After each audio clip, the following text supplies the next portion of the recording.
call is now being recorded. This call is now taking notes. हम लोग पुनः सभी का स्वागत करते हैं। बबली सिंह हमारे बीच में उपस्थित हैं, जो समवाय फाउंडेशन के एक्सीक्यूटिव मेंबर हैं, उनका स्वागत करते हैं।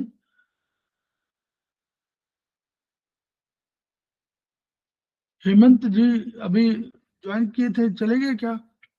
लीव कर गया है। हाँ, हेमंत जी नहीं है, तो चलिए हम लोग 2 लोग रहेंगे, तब भी हम लोग चलेंगे। ठीक है। हम लोग अभी चर्चा कर रहे थे आयुर्वेदिक अग्निवेश पर। अब हम लोग चर्चा करेंगे। हमारे बीच में गरिमा बिष्ट जी उपस्थित हो गई हैं, समवाय फाउंडेशन की प्रमोटर भी हैं और हमारी फैकल्टी भी हैं, उनका स्वागत है। हम लोग अभी चर्चा कर रहे थे आयुर्वेदिक एक्यूप्रेशर में ही अग्निवेश पर। अब हम लोग चर्चा करेंगे भरद्वाज पर। हम लोग इस पर चैप्टर 3 पर हम लोग चर्चा कर रहे थे इसके पहले, और हम लोग आज पुनः उसी पर हम लोग चर्चा करने जा रहे हैं।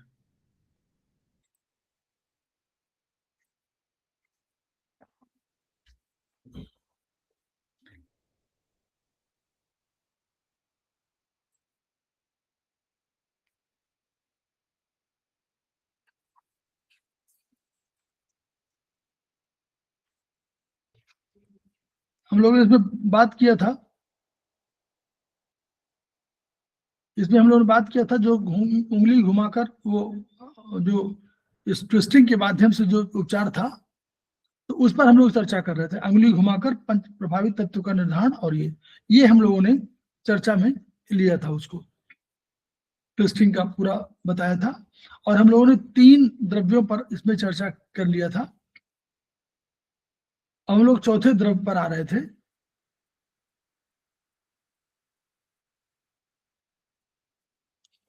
जो चौथे द्रव्य में हम लोगों ने कहा था कि जैसे जो हमारा किडनी और यूरिनरी ब्लैडर को हम लोगों ने फिंगर नंबर 4 पे रखा हुआ है, तो यानी वाटर एलिमेंट के संबंध में अगर जैसे मान लीजिए, या तो हम लोग देखा कि यहाँ पर किसी पर प्रॉब्लम है, किसी उंगली पर, किसी जॉइंट पर, तो हम लोगों ने ऊपर वाले जॉइंट पर यानी वात जॉइंट पे हम लोगों ने रखा था इसमें यूरिनरी ब्लैडर को, और कफ जॉइंट में हम लोगों ने रखा था किडनी को।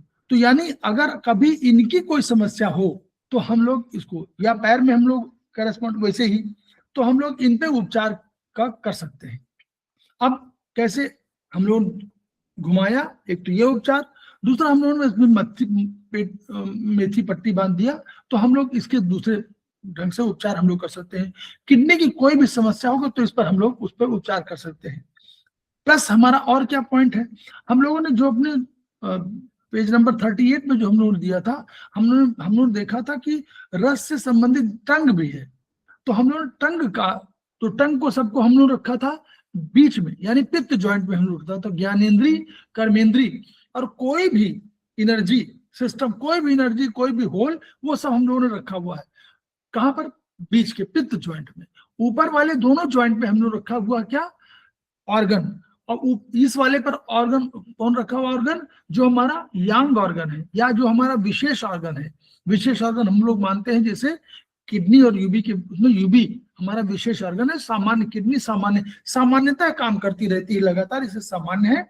विशेष रूप में कभी कभी काम करता है, इसलिए हम लोग उसको ये माना। और यही कंसेप्ट हमारा आयुर्वेदिक चाइनीज में भी दिया हुआ है कि इन माने जो ठोस है वो इन, और जो हमेशा काम करे वो इन, और जो यांग जो कभी कभी काम करे वो यांग।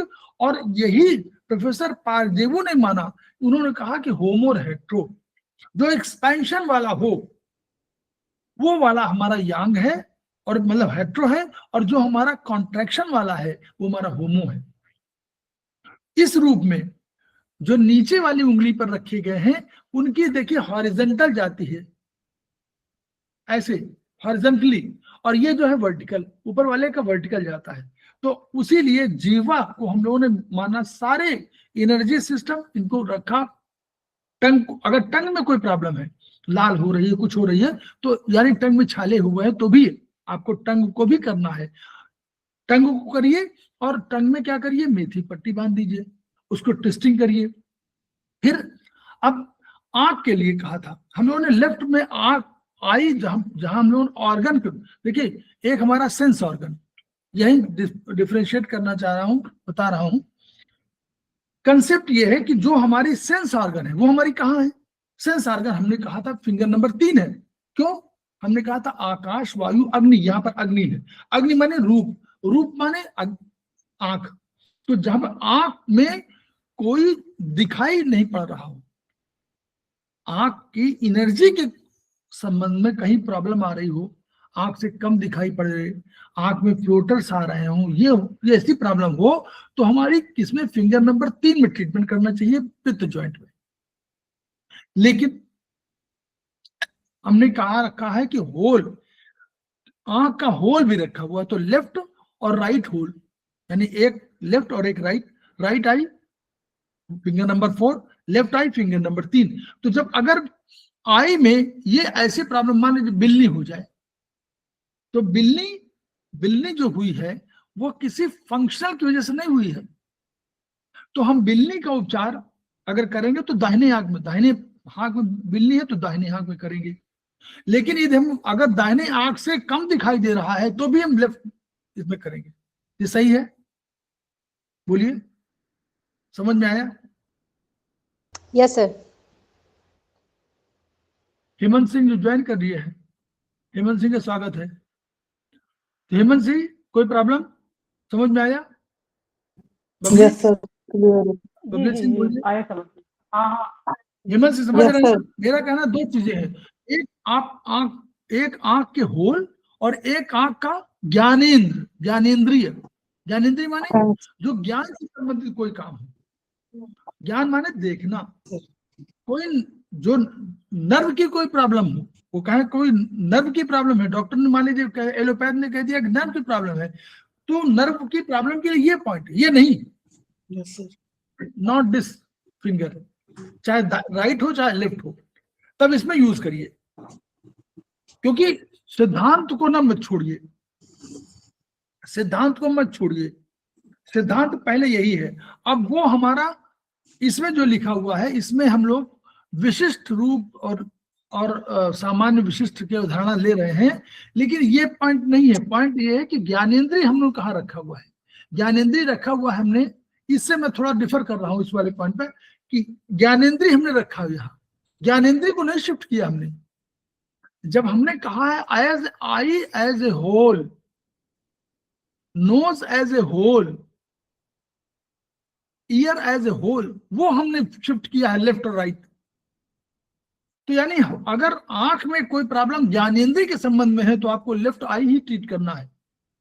लालिमा आ गई, कोई इन्फेक्शन आ गया, वो आप राइट में कर लीजिए, क्योंकि राइट में इन्फेक्शन है, कोई बात नहीं, वो देखने के वाले पॉइंट पर रिएक्शन नहीं हुआ। वहां जो इन्फेक्शन है वो देखने का नहीं, अभी कोई इन्फेक्शन आ गया राइट, वहां पर आप कर लीजिए, वहां पर आप दाहिनी आंख के लिए राइट फिंगर का इस्तेमाल कर सकते हैं। Clear? Come to 5 number point. पृथ्वी महाभूत है, तो हम लोगों ने पृथ्वी महाभूत में क्या कहा? पृथ्वी महाभूत में हमने कहा स्प्लीन और स्टमक। तो फिंगर नंबर 5 पे हम लोगों ने माना कि हम लोगों ने, हमारा स्टमक क्या था, कभी कभी फंक्शन करता है तो वो इन ऑर्गन, यंग ऑर्गन, और जो अधिक यूज करता है वो हमारा स्प्लीन जो है हमारा हमेशा फंक्शनल, और वो है वो हमेशा रात दिन काम करता है, इसलिए वो इन ऑर्गन। आयुर्वेद में इसी को हम लेंगे तो सामान्य और विशेष। सामान्य माने जो लगातार काम करता है वो सामान्य, और जो कभी कभी काम करता है वो विशेष। तो सामान्य रूप से कौन काम कर रहा है? स्प्लीन, तो वो सामान्य है। विशेष रूप से कौन काम कर रहा है? वो हमारा स्टमक है। अब प्रोफेसर पालजी वो क्या कहते हैं? वो कहते हैं होमो और हेट्रो। होमो माने जो कॉन्ट्रैक्शन की बात करें, जो अंदर स्थित हो, जो अंदर, तो स्प्लीन को जितने इन ऑर्गन है उनको अंदर स्थित माना गया है, सॉलिड ऑर्गन माना गया है, और इनको जो यांग ऑर्गन को हॉलो ऑर्गन माना गया। तो ये हमारे हेट्रो ऑर्गन है। हॉलो ऑर्गन माने फैलना चाहते हैं, विकास चाहते हैं, तो ऐसे हेट्रो ऑर्गन माने स्टमक ऑर्गन हेट्रो कहा जाएगा और स्प्लीन ऑर्गन कहा जाएगा होमो। तो अब इस अवधारणा पर हमको फिंगर नंबर 5 में लेना है। तो अगर स्टमक की प्रॉब्लम है तो फिंगर नंबर 5 में वात ज्वाइंट में, और अगर हमको स्प्लीन का ट्रीटमेंट करना है तो फिंगर नंबर 5 में कफ ज्वाइंट में। क्लियर? इसका ट्रीटमेंट होगा नंबर 1। नंबर 2 हमने क्या रखा, अब बीमारी क्या हो सकती है, गैस्ट्राइटिस, गैस, स्प्लीन, वो स्टमक स्प्लीन की समस्या क्या है, गैस के संबंध में, क्योंकि स्टमक गैस बनाता है। गैस क्यों बनाता है, क्योंकि उसमें HCl है, अग्नि है, अग्नि गैस बनाती है। गैस के लिए रूपांतरण चाहिए ना, तो रूपांतरण कैसे होगा, कोई अग्नि होगी तभी तो रूपांतरित करेगी, तो रूपांतरण गैस्ट्राइटिस, गैस्ट्रिक अल्सर इश्यूज होता है। अल्सर होगा तो स्टमक की वजह से, क्योंकि स्टमक में क्या होता है, कोई एसिड निकलता है, वो एसिड नीचे में जा, ऊपर जा सकता है, नीचे में जा सकता है, तो उसकी वाष्प ऊपर जा सकती है, ऊपर जाएगी तो यहाँ एसोफेगस में, नीचे जाएगी तो आपका उस ड्यूडेनम में, एसआई में, इन तीन जगहों पर थोड़ा सा अधिक प्रभाव होता है। तो यानी गैस्ट्रिक अल्सर, ये बीमारियां हैं, तो उनका उपचार भी आप इसमें कर सकते हैं। फिर आपको अब स्प्लीन क्या करती है, स्प्लीन जैसे बुखार आ रहा है बार बार, तो भी स्प्लीन मानी डिफेंसिव एनर्जी की जो है ना, क्यों वो डिफेंसिव एनर्जी, क्यों, मॉडर्न साइंस के हिसाब से डिफेंसिव एनर्जी, ये हम दोनों तीनों साइंस को जोड़ दीजिए। मॉडर्न साइंस कहती है कि डिफेंसिव के लिए जिम्मेदार है, क्यों, क्योंकि वो WBC का के लिए कंट्रोलर है, तो WBC कंट्रोलर है स्प्लीन, इसलिए WBC वाले पॉइंट का, चूंकि बार बार बुखार आ रहा है, इसका मतलब हमारी शरीर की ऊर्जा शक्ति या जो हमारी शरीर की इम्यूनिटी है वो कम हो रही है। मौसम बदलने पर सर्दी जुकाम हो रहा है, इसका मतलब इम्यूनिटी, कि बार बार हम मौसम बदल रहा है, हमको सर्दी जुकाम हम कोप नहीं कर पा रहे हैं। फोड़े, फुंसी, घाव, थकान, थकान है तो थकान हमने लिया कहां से, चाइनीज। थकान में क्यों कहा, भोजन ऊर्जा बनाती है, यानी थकान हो रही है तो भोजन ऊर्जा में कोई कमी है, इसीलिए हो रही है। फोड़े, फुंसी, घाव हो रही है, ये भी हमारा जुड़ा हुआ मॉडर्न साइंस और चाइनीज से, दोनों से। तो ये एनर्जी का, फोड़े फुंसी में क्या है, एनर्जी का ट्रांसफॉर्मेशन ठीक से नहीं हो पा रहा है, ये भी काम स्प्लीन का भी है, क्योंकि उस अपनी ऊर्जा को उसको भेजना है सब जगह। तो इन कारणों से हम लोग इस पर उपचार देते हैं, स्प्लीन पर, फिंगर नंबर 5 में कफ ज्वाइंट पर।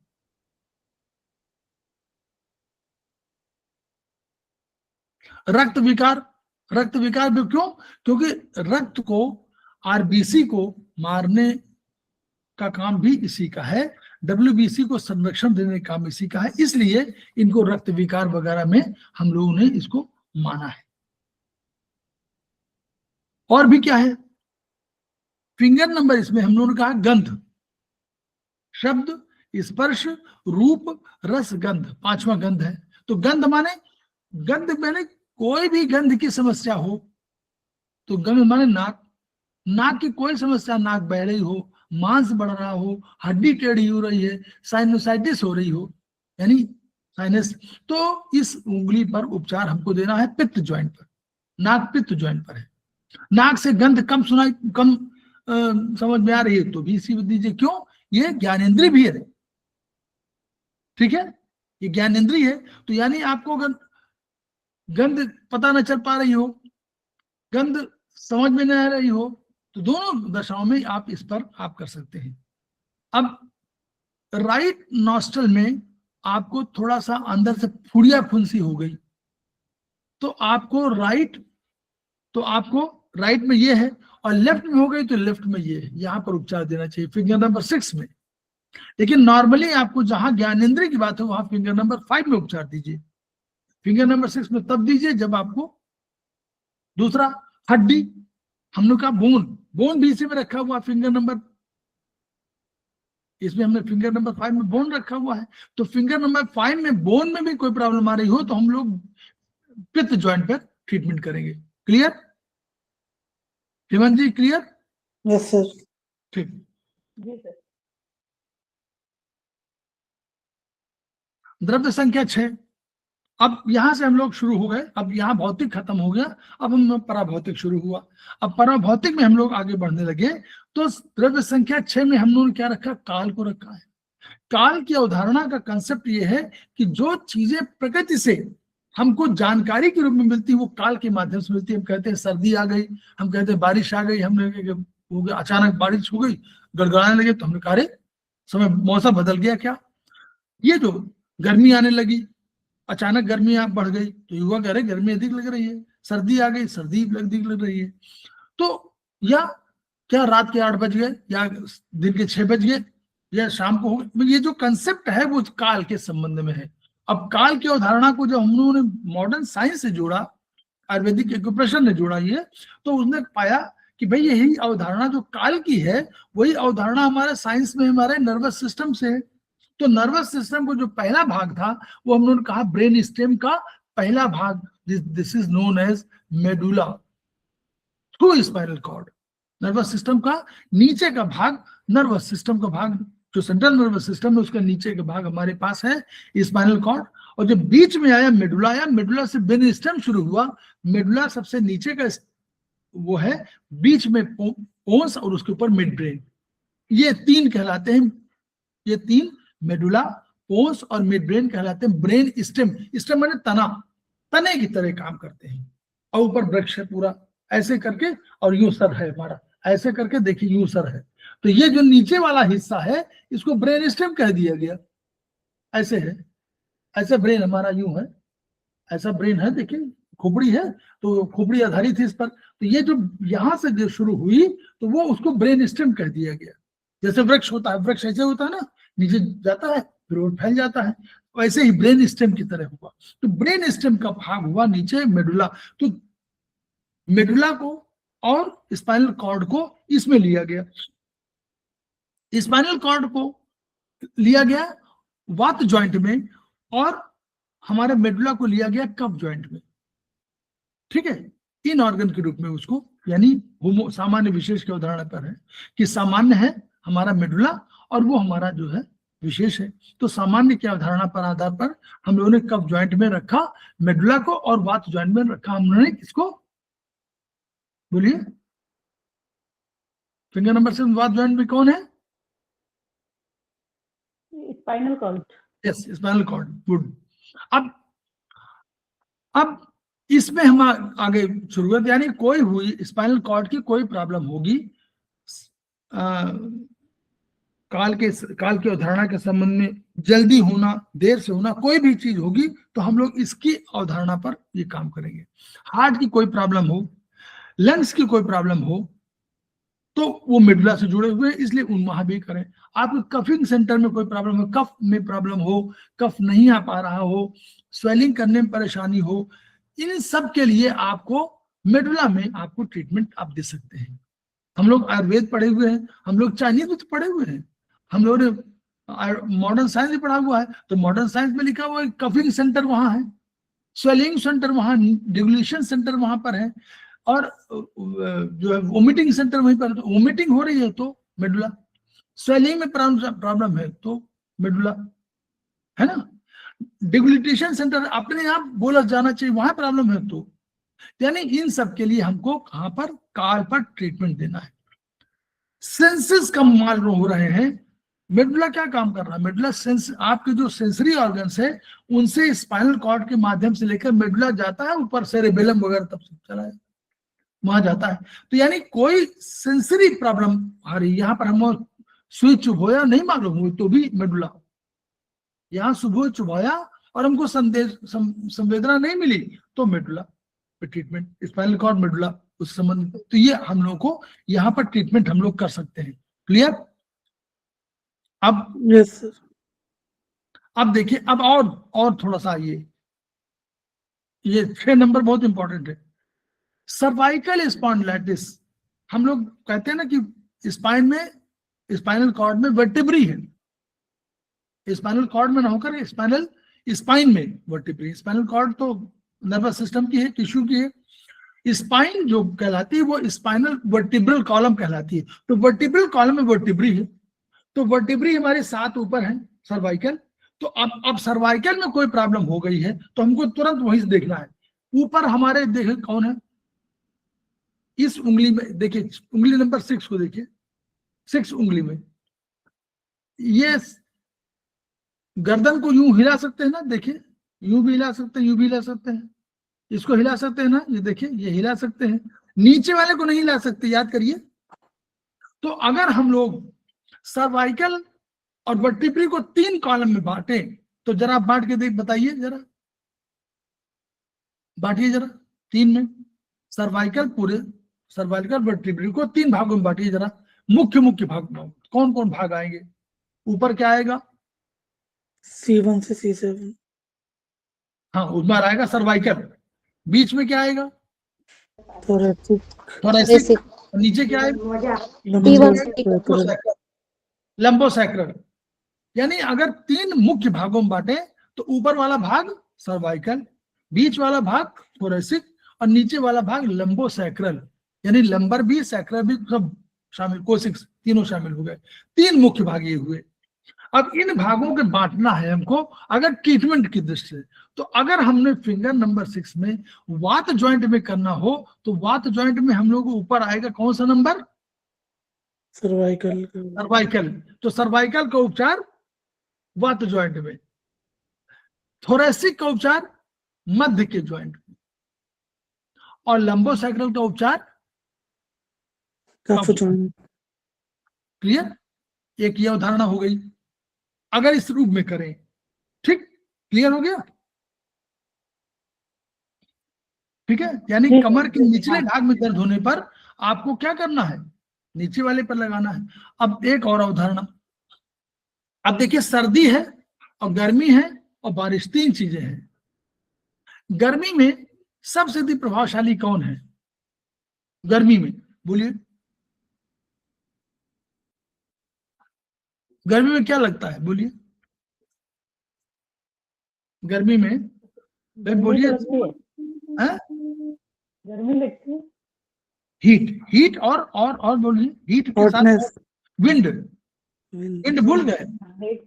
हाँ हाँ इतनी अधिक विंड चलती है गर्मी में, आप कहते हैं ना लू चल लू, रही है, कहते हैं लू। ना, तो ये विंड ही तो है। बोलिए, सबसे अधिक विंड वहीं चलती है, याद करिए। लू खूब चल रही है। ठंडक में बहुत कम दिनों तक लू, वो ठंडक का असर होता है, याद करिएगा। हवा कम चलती है, लेकिन सबसे अधिक हवा चलती है आपको विंड में, गर्मी। तो गर्म। वो साइंस का सिद्धांत भी है कि जब हवा गर्म होती है तो एक स्थान से दूसरे स्थान को भागती है, ये होता है ना, भागने पर मूवमेंट होता है ना उसमें। तो इसलिए अब अगर गर्मी में कोई रोग हो रहा हो तो इलाज हम लोग कहाँ करें? फिंगर नंबर 6 में तो करना है। कहाँ करें? नीचे में करें, बीच में करें, ऊपर में करें? बोलिए। वात जॉइंट में, शायद वात जॉइंट में। वेरी गुड, वात जॉइंट में, क्योंकि वात ही प्रभावशाली है इस समय। वात प्रभावशाली है, खूब झंझावात हो रहा है और उसमें लू भी लग रही है। तो गर्मी में जब भी करें उपचार तो हम लोग क्या करें? फिंगर नंबर 6 के वात जॉइंट में उपचार करें। चलिए, अब बारिश का मौसम है, हम बारिश के मौसम में, तो बारिश में 2 चीजें कौन सा प्रभावशाली होती है?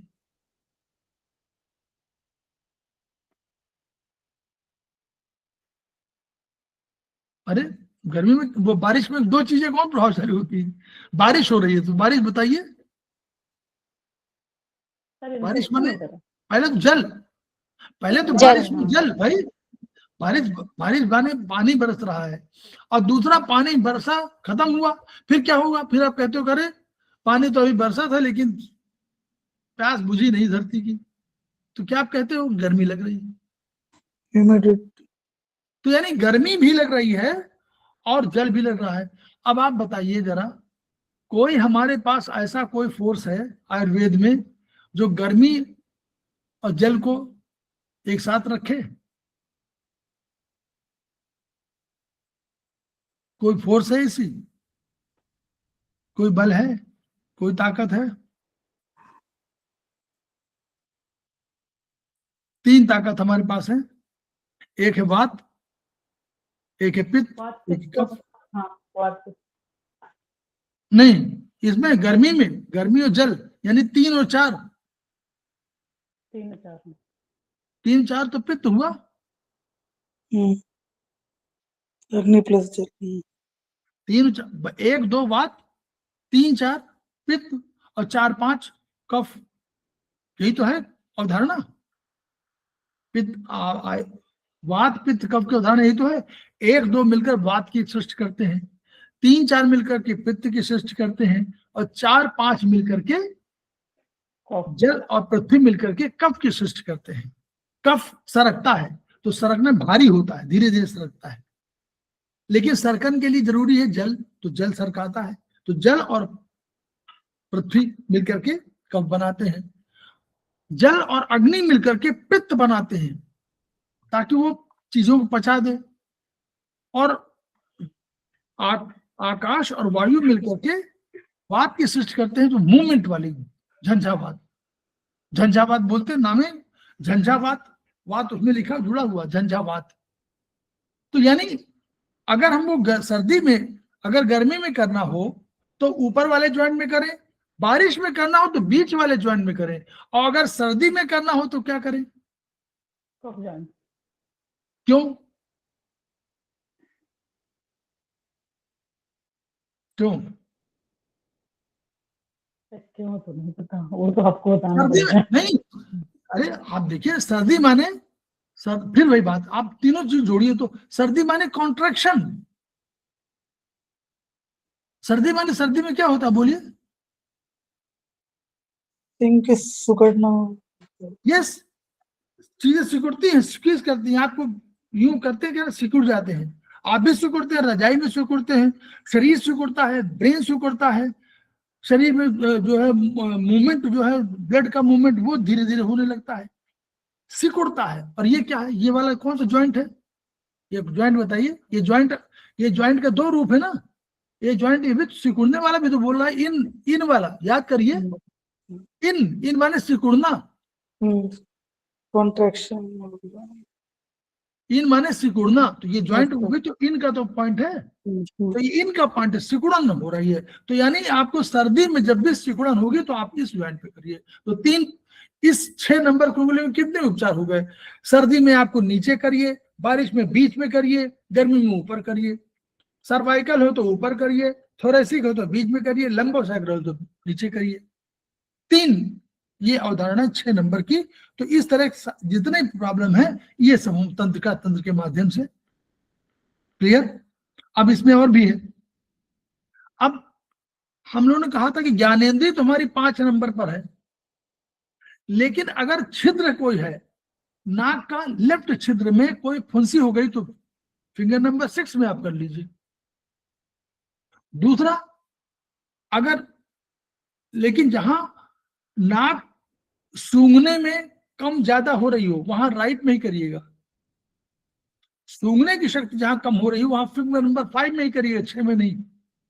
6 केवल अन्य चीजों के लिए है, छिद्र के रूप में। छिद्र में तमाम चीजें आ जाएगी, छिद्र में ज्ञानेंद्रिय नहीं आ रही, ठीक है। ज्ञानेंद्रिय तो अलग चीज है, वो इंद्रिय है। अब स्पीच को हमने रखा हुआ है, फिंगर नंबर 6 में स्पीच को रखा हुआ है, यानी काल की अवधारणा स्पीच के माध्यम से, बोलने बतियाने से। तो यानी उस अवधारणा के अंदर स्पीच में करिए। तो अब आप स्पीच का कभी करना हो तो आप कहाँ करेंगे? फिंगर नंबर 6 में करेंगे। तो बोलने में कठिनाई हो तो फिंगर नंबर 6 में करेंगे। दूसरा, अगर बोन मैरो में कोई समस्या हो रही हो, कोई डॉक्टर रिपोर्ट दे कि बोन मैरो में प्रॉब्लम है, उसकी वजह से आरबीसी डब्ल्यूबीसी कम बन रहे हैं या अधिक बन रहे हैं, जो आपको भी हो, तो आप फिंगर नंबर 6 में करिए, पित्त ज्वाइंट में। क्योंकि हम लोगों ने बोन मैरो को यहां रखा हुआ है, बोन तो इसमें रखा, बोन मैरो को यहां रखा हुआ है। क्लियर? जी। आगे चले? गरिमा मैडम, बबली मैडम, हेमंत सिंह, चले? जी। हेमंत जी, जी सर। बोलिए। हेमंत बोल नहीं रहे। Yes sir. बबली? हाँ सर, हाँ आगे बढ़िए। ठीक, ठीक ठीक। तो मैं जितना रहेगी, जितना हो सके उतना कर देंगे, देखा जाएगा। द्रव्य संख्या 7 का संबंध दिशा बोध से है। आप दिशा का बोध समझिए, 7 नंबर का बहुत इंपॉर्टेंट। दूसरी तरह से 7 नंबर हम लोगों ने कहा, इसमें कहा क्या, दिशा यानी डायरेक्शन की बात कोई कहीं हो रही हो तो हम लोगों को किसमें करना है? हम लोगों को इसी में कर देना है। डायरेक्शन की बात जब कभी कर रहा हूं, कैसे डायरेक्शन? तो डायरेक्शन माने हम लोगों ने कहा इस दिशा में रखा पैर, याद करिए, पैर रखा, और ये मूवमेंट की बात कर रहा है, दिशा और मूवमेंट की बात कर रहा है ये। तो इसमें हम लोगों ने कहा कि देखा ब्रेन में कौन सा कोई आइटम, कोई ऑर्गन है, ब्रेन का कोई ऑर्गन का पार्ट है जिसमें ये दिशा की बात हो, जिसमें मूवमेंट की बात हो, जिसमें डायरेक्शन की बात हो। तो हमने देखा कि एक मेडुला के ऊपर जो ब्रेन स्टेम है, तो हमारे पास आया मेडुला, फिर पोन्स आया, और पोन्स के पैरेलल उसी धरातल पर, उसी हॉरिजॉन्टली, मतलब हॉरिजॉन्टली मैंने पृथ्वी के हॉरिजॉन्टल, वहीं पर सेरेबेलम, जिसको हम लोग छोटा ब्रेन बोलते हैं, ये सेरेबेलम इधर और लेफ्ट राइट में दोनों तरफ है। अब वेरी इंपॉर्टेंट, देखा सेरेबेलम काम क्या है, तो उन्होंने कहा काम, अरे इसका काम तो वही है कि बैलेंस करना। तो कहा पैरों से तो बैलेंस करते हैं, अगर पैर वो तो लड़खड़ा के नहीं चलता आदमी, बोलिए, अगर पैर में ताकत ना हो और पैरों में हो जाए तो आपको तुरंत लड़खड़ा यूं होगा ना, शराबी देखिए, यूं बाया दाया पैर इधर दाया इधर डगमगाता है। नहीं सर, वैसे किसी का वो खुला हुआ है तो बाहर की आवाज से आ रही। चलिए बंद कर दीजिए। तो अब मान लीजिए ये हुआ, तो अब इससे क्या हुआ कि सेरेबेलम को हम लोगों ने रखा, तो पोन्स और सेरेबेलम को यहाँ रख दिया, सेरेबेलम को हम लोग रख दिया कप जॉइंट में, और पोन्स को रख दिया हम लोगों ने वात जॉइंट में। अब इस पे शुरू हुआ। अब देखा कि देखिए कोई भी, अब देखिएगा पढ़िएगा, बहुत बढ़िया वो है, कोई भी प्रारंभिक रोग सेरेबेलम में, आप आगे पढ़िएगा, सेरेबेलम सारी सेंसरी ऑर्गन्स को लेकर के जाता है ऊपर, और सेरेबेलम को कहा गया है चुंगी चौकी, सेरेबेलम कहा गया चुंगी चौकी। कोई भी इंफॉर्मेशन सेरेबेलम के बिना जाए हुए, ऊपर से कोई आदेश ब्रेन का बिना सेरेबेलम में आए हुए नहीं जाता। इसलिए कोई भी एनर्जी सिस्टम की बात होगी तो पहले तंत्र का ये ऑर्गन जरूर प्रभावित होगा। तो गांठ कोई भी है, यानी कोई एनर्जी सिस्टम कहीं रुका है, गांठ, सूजन, चोट और किसी प्रकार का संक्रमण, देखिए जो हम लोग आगे चल के उपचार में देखेंगे, किसी भी प्रकार के संक्रमण का उपचार, ये नोट कर लीजिए आप लोग कहीं, क्योंकि ऐसे सेंटेंस पढ़ने में समझ में नहीं आएगा। गांठें, सूजन, चोट अथवा किसी प्रकार के संक्रमण का उपचार, इन्फेक्शन का उपचार आपको मेडुला में देना है, कहां, अरे सॉरी, सेरेबेलम में देना है, पोन्स में देना, फिंगर नंबर 8 में देना है। इसलिए फिंगर नंबर 8, 7 की बहुत से, आप फिंगर नंबर 7, 8 में नहीं, फिंगर नंबर 7 में देना है, और फिंगर 7 पर आपको बहुत से उपचार मिलते हैं आयुर्वेदिक एक्यूप्रेशर में, हम लोग समझ नहीं पाते। पहला सेंटेंस यही लिखा हुआ है, ये सेमेस्टर 1 की किताब है, इसमें लिखा हुआ है गांठें, सूजन, कोई संक्रमण, इसका उपचार आपको फिंगर नंबर 7 में जरूर देना है। ये कह रहे हैं बार बार, इसको नोट कर लीजिएगा, या बार बार आप लोग भूल जाएंगे, क्योंकि यह सेंटेंस आप, हम लोग जल्दबाजी में पढ़ेंगे, ये सेंटेंस समझ ही नहीं आएगा। लेकिन जब पढ़िए, प्रारंभिक रोग, गांठ, सूजन प्रारंभिक रोग है, अभी ये शुरुआत है, संक्रमण शुरुआत है, संक्रमण शुरुआत है ना, बोलिए भाई, संक्रमण हमारा क्या है, चाइनीज में संक्रमण को कहा गया है एक्यूट डिजीज, क्रॉनिक डिजीज तो बाद में होगी, गांठें अभी शुरुआत है, सॉफ्ट नोड, हार्ड नोड, फिर धीरे धीरे आगे। सूजन, कोई सूजन आई, सूजन माने हमारा इन्फ्लेमेटरी कंडीशन, हम लोगों ने पढ़ा था सूजन में, डॉक्टर वॉल बोलते हैं कि सूजन आएगी जरूर, इन्फ्लेमेशन होगा तो पहले सूजन आएगी, दर्द बाद में होगा, दर्द चौथी कंडीशन है, सूजन आएगी, लालिमा आएगी, सूजन आएगी, और वहां फिर आपको उसका वो कहते हैं, पहले आई सूजन, रुका, फिर वहां आई लालिमा, रक्त रुका, फिर सूजन तो उसी से जुड़ा हुआ, फिर आया उसमें दर्द, चौथा कंडीशन है, तीसरी कंडीशन है लालिमा, दर्द और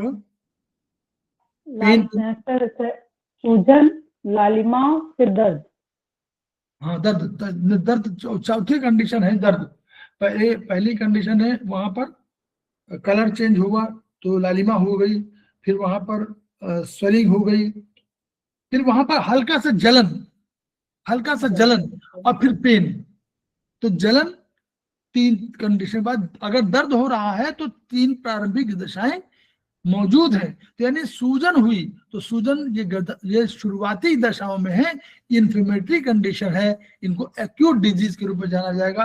तो यानी प्रारंभिक रोग, गांठ, सूजन और संक्रमण का उपचार बाएं हाथ की उसमें जरूर करिए, क्योंकि वो इंफॉर्मेशन दे रहा है, वही तो बता रहा है, सेंसरी उसका वही रूट है, वही ऑर्डर भी दे रहा है। तो वहां पर हम लोगों को जरूर उपचार करना है। आगे देखिए बहुत मिलेंगे, फिंगर नंबर 7 पे बहुत उपचार मिलेंगे।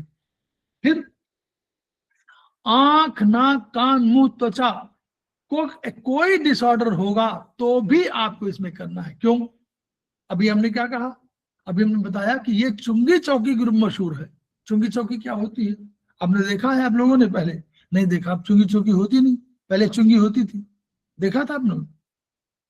टोल, उसी को टोल है, तो अभी तो टोल रोड में लगता है, लेकिन पहले टोल टैक्स हर जगह लिखता था। जहां किसी शहर में गए तो पहले वहां एक टोल टैक्स होता था। तो वो क्या होता था, कोई शहर में आप आए तो आपको उन्होंने कहा पर्ची कटनी 100 रुपए की, क्योंकि आप शहर में जा रहे हैं। शहर से बाहर गए, उनका पर्ची कटनी 100 रुपए की, अब शहर से बाहर जा रहे हैं। आना और जाना दोनों टोल टैक्स पर पेमेंट था। अभी भी देखिए जो तो सड़क में जो टोल गेट्स लगे हुए हैं, तो आप जाएंगे तो पैसा दीजिए, आएंगे तो पैसा दीजिए, है ना? बोलिए, होता है ना? देख आप लोग गए होंगे तो देखा होगा। तो ये टोल वही है, ये टोल टैक्स कहलाता है ये। तो यानी सेरेबेलम चुंगी चौकी है, टोल की चौकी। तो पहले यहाँ पर कोई भी इंफॉर्मेशन आई तो यानी कह रहे हैं कि कोई भी आंख, नाक, कान क्या है सब ये? बोले क्या करते? ज्ञानेंद्रिय। आंख, नाक, कान, मुंह, त्वचा क्या है? शब्द, स्पर्श, रूप, रस, गंध, तो ज्ञानेंद्रिय है। तो ज्ञानेंद्रिय क्या करती है? ये इंफॉर्मेशन कहाँ देंगी? थ्रू मेडुला, और फिर जाएगा कहाँ? सेरेबेलम। तो सेरेबेलम में जरूर जाएंगी। उधर से कोई ऑर्डर आएगा तो सेरेबेलम, तो कर्मेंद्रिय का कोई ऑर्डर आएगा तो भी सेरेबेलम। तो ज्ञानेंद्रिय के लिए सेरेबेलम, कर्मेंद्रिय के लिए सेरेबेलम। इसलिए इसको इंपॉर्टेंट है, कह रहे एक्यूट डिसऑर्डर कोई भी हो तो हमको फिंगर नंबर 7 में उपचार करना है। ठीक है। मस्तिष्क में आने वाली कोई रुकावट, क्यों? ब्रेन को जा रही है, कहीं रुक रही है, तो यही ये वाला उसको ठीक करेगा, भैया आगे जाओ, आगे बढ़ो। फिर कर्मेंद्रिय के रूप में क्या हमने पैरों में रखा हुआ है, तो पैरों में कोई प्रॉब्लम हो रही है, झुंझुनाहट हो रही है, पैर में कमजोर हो रहा है, कुछ भी करना तो मतलब कर्मेंद्रिय में आप छिद्र के रूप में मुख में कोई प्रॉब्लम हो, कम बोल पा रहे हो, नहीं अधिक बोल पा रहे हो, मुंह में बोलने में परेशानी होती हो, इसमें मुंह में छाले हो गए तो भी आप इस पे करिए। छाले हो, जलन हो, कालापन हो, होठ फट रहे हो, मसूड़ों से रक्त आ रहा हो, सब मुंह ही तो है, तो उन सब में आपको द्रव्य संख्या 7 में ट्रीटमेंट करना है। अब आप समझ सकते हैं कि कितना इंपॉर्टेंट हो गया। और फिंगर नंबर 7 में पिट्यूटरी ग्लैंड भी रखी गई है, याद रखिए। है पिट्यूटरी ग्लैंड है ना इसमें? जी 7 में। ठीक। तो पिट्यूटरी ग्लैंड यानी ट्रिपल बार वर्ड, यानी कोई भी आपको एंडोक्राइन सिस्टम की प्रॉब्लम होगी पिट्यूटरी ग्लैंड संबंधित, तो भी आपको इसी फिंगर में ट्रीटमेंट देना है। 8वां, अब 8वां मन है। 8वें मन में अब यहां पर हम लोग रखा कि लिम्बिक सिस्टम मनोभावों के लिए कंट्रोल लिम्बिक सिस्टम, एक सिस्टम माने 9, इसमें 9 छोटे छोटे पार्ट्स हैं, वो एक दूसरे से कोऑर्डिनेट करते हैं और आपको सब सारे भावनाओं को विचार को, इन सबको, जैसे भावना है, विचार है, क्या ऊहापोह है, क्या तर्क शक्ति है, ये सब चारों के लिए आपके पास लिम्बिक सिस्टम है। तो यहां कोई भी होगी जो देखिए खुशी, कोई भी हंसी, खुशी, प्रेम, घृणा, क्रोध, कुढ़न, ईर्ष्या, जुगुप्सा, मतलब थोड़ा सब सारी तरह के जितने निगेटिव पॉजिटिव सब ये भय की तरंगे उठती है, तो ये कंट्रोल कहाँ करता है? यही लिम्बिक सिस्टम। तो इनके मनोभावों के लिए फिंगर नंबर 8 पर उपचार देना है। फिंगर नंबर 8 में आप कहाँ करिए, लिम्बिक सिस्टम माने कफ ज्वाइंट पे। फिर कर्मेंद्रीय के रूप में द्रव्य संख्या 8 है, तो हाथ में कोई प्रॉब्लम हो तो आपका उंगली संख्या हाथ में दर्द है, हाथों में कंपन है, गांठें हैं, हाथ में फालिज का प्रभाव, कुछ भी हो रहा है, हाथ में कोई समस्या आ रही, तो आप फिंगर नंबर 8 पर आप इस वाले ज्वाइंट में दे दीजिए, बीच वाले ज्वाइंट में, फिफ्थ ज्वाइंट में। फिफ्थ ग्रुप में जनन से रिप्रोडक्टिव होल में कोई प्रॉब्लम हो गई कहीं, मेल फीमेल दोनों में, तो आप इसको द्रव्य संख्या 8 में ट्रीटमेंट दे कर सकते हैं। गर्भाशय की गांठ, गर्भाशय दीवार मोटी होना, प्रोस्टेट ग्रंथि, कोई भी चीज अगर हो तो रिप्रोडक्टिव होल में आप इसका उपचार दे सकते हैं। और क्या उपचार देंगे, इसमें हम लोगों ने रखा पीनियल ग्लैंड। नींद नहीं आ रही है तो पीनियल ग्लैंड जिम्मेदार है, तो उसमें पीनियल ग्लैंड में दे दीजिए, वहां भी आप दे सकते हैं फिंगर नंबर 8। याद है फिंगर पीनियल ग्लैंड कहां पर है, पिट्यूटरी, हाँ, पिट्यूटरी इसमें क्या है, नहीं 7 में पिट्यूटरी, 8 में ये मन में, 8 में ये है पीनियल ग्लैंड। मन में होगी पीनियल। तो पीनियल ग्लैंड जिम्मेदार है, नींद के लिए भी जिम्मेदार पीनियल ग्लैंड है, तो ये पीनियल ग्लैंड में कर दीजिए। उधर रस रक्त मांस में अस्थि मज्जा शुक्र इसमें जिम्मेदार है, और यहाँ हमको ओजस यानी आपका पूरा ऑरा बढ़ाना हो तो इसमें आप बीच में करिए। एक और पॉइंट हेमंत जी, अहंकार, मन के साथ अहंकार जुड़ा हुआ है ना गर्मा मैडम, था हेमंत जी, मन के साथ अहंकार जुड़ा हुआ होता है आयुर्वेद में, तो मन तो अहंकार कोई है तो भी फिंगर नंबर 6 में भी दे सकते हैं आप, और फिंगर नंबर 8 में भी दे सकते हैं। क्लियर, अहंकार यहाँ भी, वहां अहंकार ऊर्जा है, यहाँ अहंकार मन के साथ जुड़ा हुआ है, ठीक, तो यहाँ भी ट्रीटमेंट दे सकते हैं। तो ये सब आपको फिंगर नंबर 9 में क्या देना, 9 में आत्मा है। कोई भी न्यूक्लियस ऑफ ब्रेन, चेतन शरीर का संचालक है, प्रेरक है, नियंत्रक है, आत्मा है, सब कुछ है, ये समझ लीजिए।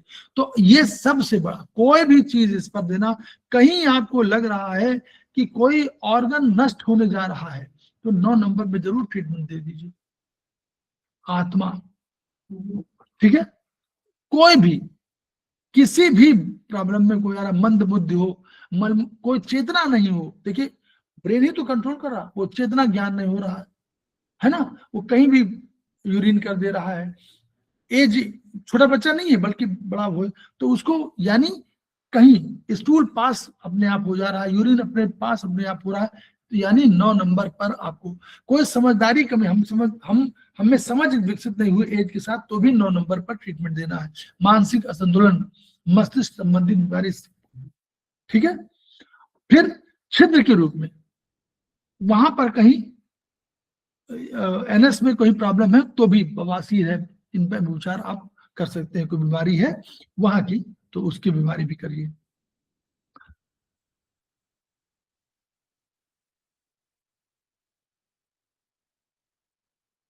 ये वही है, पुनः उसी को दिया हुआ है।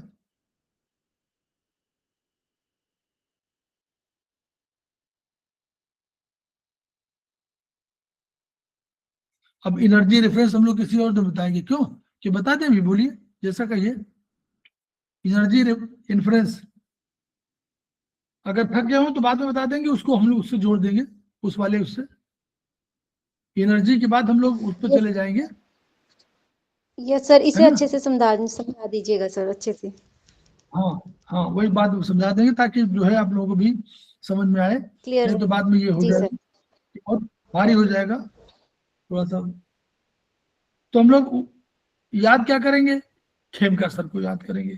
क्यों याद करेंगे, खेमका सर ने शुरू में ही, जब अगर ये संस्थान नहीं बनाया होता तो ज्ञान नहीं मिलता। आयुर्वेदिक एक्यूप्रेशर 2000 में उन्हीं के इंस्ट्रक्शन पर शुरुआत हुई थी, उसमें वो अध्यक्ष थे। उन्होंने कहा कि भाई एक और शाखा खुल जाए, लेकिन उस शाखा के साथ साथ हम लोगों को अपनी शाखा जो आयुर्वेदिक या जो एक्यूप्रेशर जो चाइनीज वाला है उसको नहीं भूलना है। चाइनीज एस्टेब्लिश्ड हो गई है डॉक्टर बॉल के द्वारा, प्रोफेसर पार्क जेगू के द्वारा। हम लोग को आयुर्वेदिक एक्यूप्रेशर को अभी और एस्टेब्लिश करना है, उसके तमाम शोध करने हैं। तो हम लोग खेमका सर को पुनः याद करते हैं उनकी ऊर्जाओं के लिए, उनके ज्ञान शक्ति के लिए, और उनके इन मोटो के लिए, each one reach one, each one, teach one, each one, teach one, इन्हीं शब्दों के साथ हम लोग विदा लेते हैं। फिर हम लोग कल जो है फिर नए उसमें मिलते हैं और हम लोग कल चर्चा करेंगे। चाइनीज में भी